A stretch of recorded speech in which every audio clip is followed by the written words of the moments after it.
Hello friends, welcome to Susan and John MathTube. In today's video, we will learn the statement of Cayley Hamilton Theorem and then we will try to prove the theorem. Okay, the statement is right in front of you and you're supposed to by heart the statement. So look at this. In the last few videos, we had been using this characteristic equation. And I told you how the origin of characteristic equation, and then we use the characteristic equation to find the eigenvalues, etc., etc. And here, according to Cayley and Hamilton, every square matrix, let it be of order 2 or order 3 or order 4 or of any higher order, will satisfy the characteristic equation. So look at this. Suppose we have a 2 by 2 matrix and you know that you will end up with a quadratic equation. And I'll give you an example. Let's say A is equal to 1, 2, 3, 4.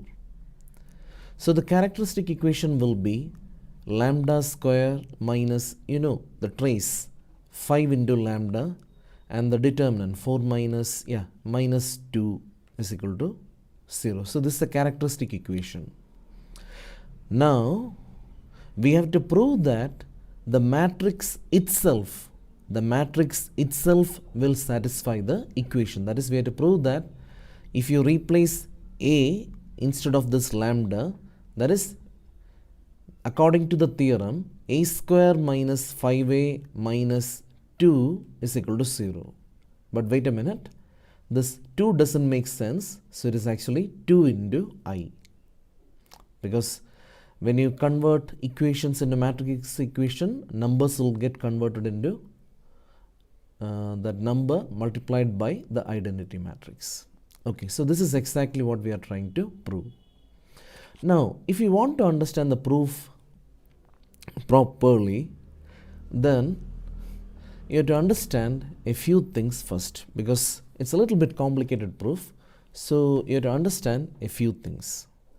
So point number 1, it's about the characteristic equation, and you already observed the characteristic equation, and you can see that if you have a 2 by 2 matrix, the characteristic equation is given by determinant A minus lambda I is equal to 0. So let's say we have something like A, B, C, D in general. So the characteristic equation will be A minus lambda B and D minus lambda equal to 0. It's obvious that if you expand this determinant, then you will end up with a quadratic equation. And if it is a 3 by 3 matrix, that's a square matrix of order 3, it will be a cubic equation, and we solved so many problems in the last 2 videos. And similarly, if you have an n by n matrix or a general matrix of order n, then the characteristic equation will be an equation of degree n in lambda. So that is point number 1. Okay, now point number 2 is a little bit hard to digest for many of you. That is adjoint. That is adjoint of A minus lambda I. So I'm going to claim that this adjoint is made up of polynomials of power n minus 1, or polynomials in lambda, and the power will be, the maximum power you will be able to see will be n minus 1. And this is one of the most important fact. So I'll explain what happens. I hope you remember how to find the adjoint of a matrix. You might have learned that method in class 11 or 12. So look at this. Suppose you have a matrix. Let's go for a 3 by 3 matrix. And if you want to find the adjoint, then what we do is we find the cofactor of each element. So given a matrix, first you have to find the cofactor of each and every element. Then you'll take that transpose of the cofactor matrix, and that is called adjoint. Now look at this. When you go for the cofactor, what you do is you delete one row and one column, and you will be taking the determinant of the rest, that is a 2 by 2 determinant. If you have a 3 by 3 matrix, your cofactor will be 2 by 2, and then you will put plus or minus, etc. So look at this. Suppose we have A minus lambda I is equal to the matrix, let's say 1 minus lambda, 3, 4, 5, 6 minus lambda, 1, minus 3, 6, 2 minus lambda. Now take a look at this. If I take the cofactor of the first element, I'll be deleting this first row and first column, so I'll end up with a quadratic polynomial. And when I form the cofactor, the first element will be a quadratic. At the same time, when I take the cofactor of the second element, the element beneath it, it will be simply linear. So the next element will be linear, again linear, again linear, again quadratic. The reason is when you delete this and this, you will again see 1 minus lambda and 2 minus lambda. So what I am trying to convince you here is, if you consider the matrix A minus lambda I, now let's think generally n by n matrix, a square matrix of order n, then it consists of polynomials in lambda, and the highest power that you can see inside the matrix is lambda to the power n minus 1. So I hope you understood point 1 and point 2. So the first point is determinant A minus lambda I is equal to 0 is a equation in degree n. That's obvious because you have done so many problems, so it won't give you that much trouble. Now the second one, remember, we start with an n by n matrix or a square matrix of order n. Now the second thing, adjoint of A minus lambda I can be written as a matrix polynomial, and the highest power will be lambda to the power n minus 1. Now one more thing and we are ready for the proof. Okay, so look at this. I'm going to make a polynomial matrix like lambda square plus 2 lambda plus 4, lambda minus 3, 5 lambda plus 4, 3 lambda minus 7, 2 lambda square plus 5 lambda minus 2, lambda minus 1, 4 lambda plus 2, so 2 lambda plus 5, and minus lambda square minus lambda plus 7. Now look at this. What you see here is adjoint of A minus lambda I, provided A is a square matrix of order 3. Because given any square matrix of order 3, the adjoint will turn out into a polynomial matrix, and the highest degree you will be able to see is 2. Okay, now I'll show you something. This can be split into 3 matrices. So I'm going to write lambda square, then lambda, and then another matrix. Now look at this. I'm going to write the coefficient. That's actually 1, 0, 0, 0, 2. I took it from here. And 0, 0, 0, and minus 1.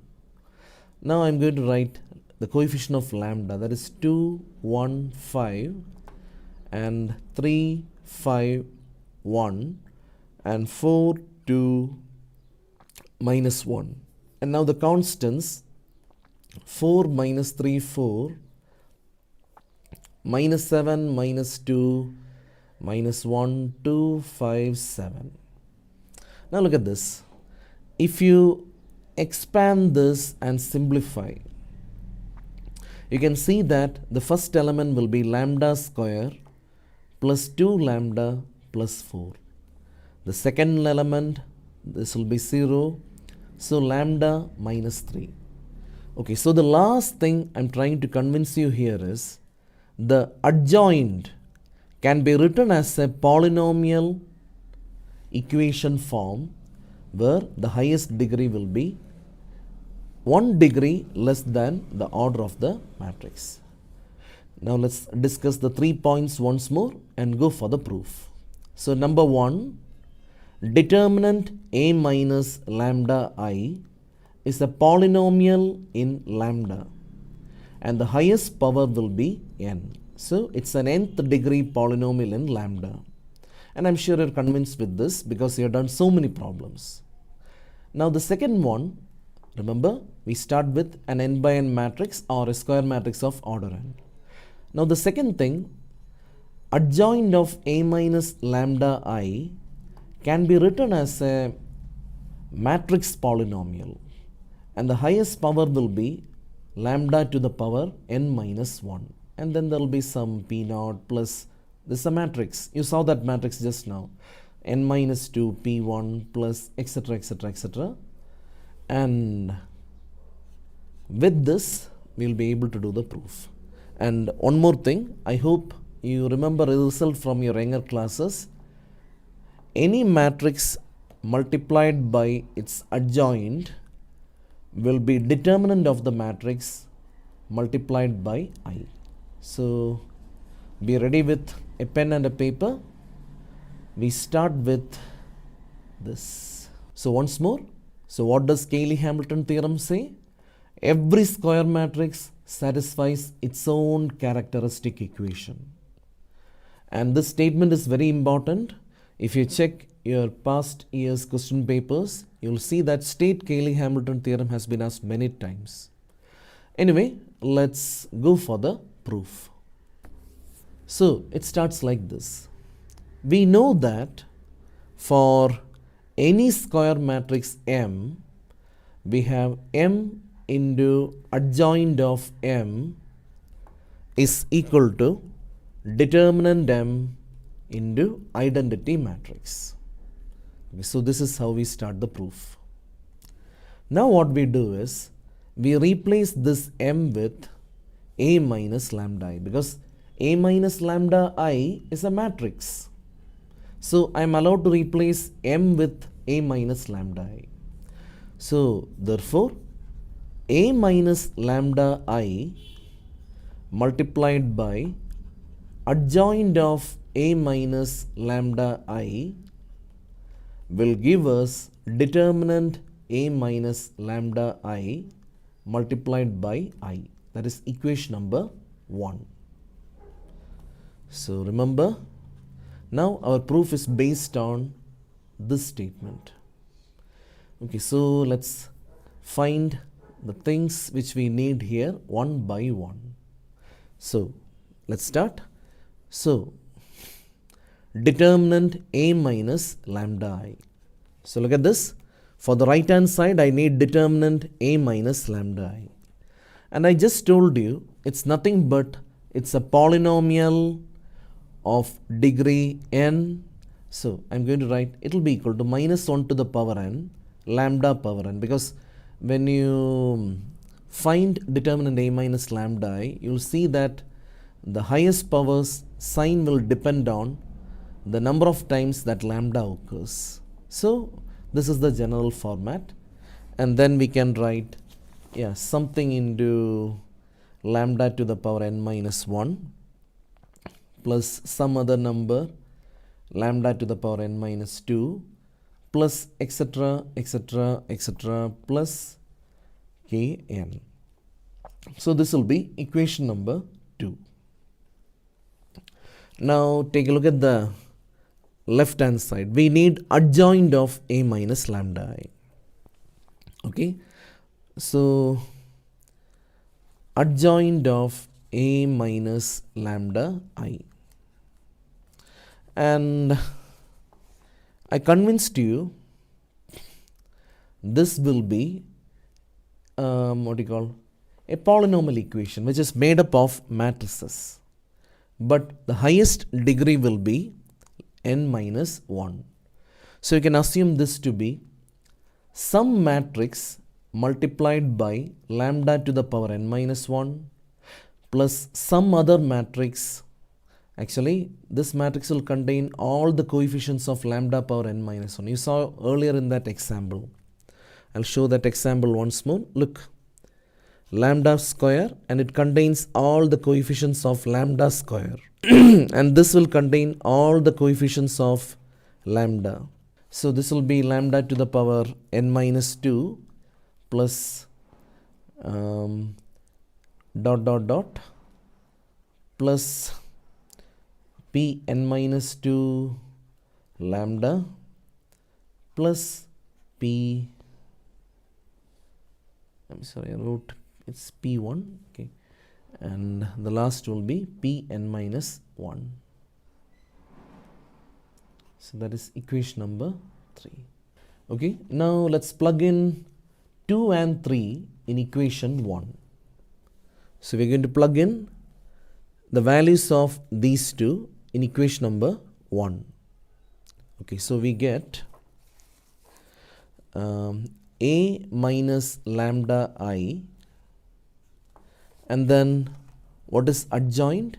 Yeah, we just wrote p naught lambda to the power n minus 1 plus p1 lambda to the power n minus 2 plus dot dot dot plus p n minus 2 lambda plus p n minus 1 is equal to minus 1 to the power n lambda to the power n plus k1 lambda to the power n minus 1 plus k2 lambda to the power n minus 2 plus dot dot dot plus kn multiplied by I. I just substituted equation 2 and 3 in equation 1. Okay, now if we multiply, look at this.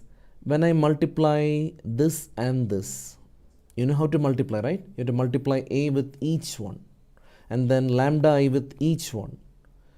So when I multiply lambda and this first term, I can see that the power of lambda becomes n. So there goes the first term. That will be minus p naught, and that will give us lambda to the power n. Now plus. Now what we do is we will multiply this and this. So I can see that, I think you remember the formula a power m into a power n is a power m plus n. So when we apply that rule, you can see that you'll get lambda to the power n minus 1. And same thing when you multiply these two. So the next term will be a into p naught minus p1 and lambda to the power n minus 1. Again, if you do this, you'll be able to see that this and then this multiplied by this. So I can guess the next term. That will be a into p1 minus p2, and that will be lambda to the power n minus 2, and it keeps on going, plus the last one will be a into p n minus 1, and there will be no partner with lambda. This will be the last one, the constant term, and that is equal to, I will just cut, copy, paste this over here. That will be minus 1 the whole power n lambda to the power n plus k1 lambda to the power n minus 1 plus k2 lambda to the power n minus 2 plus dot dot dot kn into I. Now equating the coefficients. Look at this. We have to equate the coefficients on both sides. So we have powers of n minus 1, n minus 2, etc. ready on both sides. So let's equate. Let's do that on the next page. So I can see minus p naught is equal to minus 1 the whole power n into I. Look at this, the first one, minus p naught, and here this I will get multiplied inside. So minus 1 the whole power n into I. Now the next one is a p naught minus p1. So A P naught minus P1 is equal to K1 into I. You can see that here. Look at this. K1 multiplied by I. Next will be K2 multiplied by I. And the third one is A into P1 minus P2 is equal to K2 multiplied by I. And it keeps on going, dot, dot, dot, dot, dot, dot. The last will be AP. If you want, you can write more terms, but it's more than enough. Kn into I. Now look at this. We have lots of equation. Now what I'm going to do is, I will multiply the first equation by a power n. The second equation by a to the power n minus 1, then a to the power n minus 2, etc., etc. So we get minus a to the power n p naught is equal to minus 1 to the power n into a to the power n. I am multiplying throughout by the matrix a to the power n. And the second one I will multiply by a power n minus 1 and simplify. So we get a to the power n p naught minus a to the power n minus 1 p1 is equal to k1 into a to the power n minus 1. And next one is a to the power n minus 1 p1 minus a to the power n minus 2 p2 is equal to k2 into a to the power n minus 2. It goes like this, and the last one will be AP, because we are not multiplying this by anything, so you end up with the same thing. Okay, now that's it. You just add them up, and it is obvious when you add all these things, the left side will become 0. Everything will get cancelled and the left side will become 0. So when you add all these equations, you're going to get 0 is equal to minus 1 to the power n a power n plus k1 a power n minus 1 plus k2 a to the power n minus 2 plus dot dot dot plus kn into I. And that is exactly what we wanted to prove. Look at this. This is the characteristic equation which has been replaced with A. This is the characteristic equation. I hope you remember equation number 2. I'll show you now. Yeah. Look at equation number 2. The characteristic equation. And what we found at the last is all these lambda being replaced with A. So that's it. That's the proof. So I hope you understood the proof. If you have any doubts regarding this proof, you can ask me directly in my website, or you can put a comment below the YouTube video. Anyway, I'll be back with more videos in Cayley Hamilton, where they verify Cayley Hamilton for special matrices, and we find A inverse using Cayley Hamilton theorem, etc., etc. Anyway, if you like the video, please share, subscribe and like. So I'll be back with another video. So till then, bye.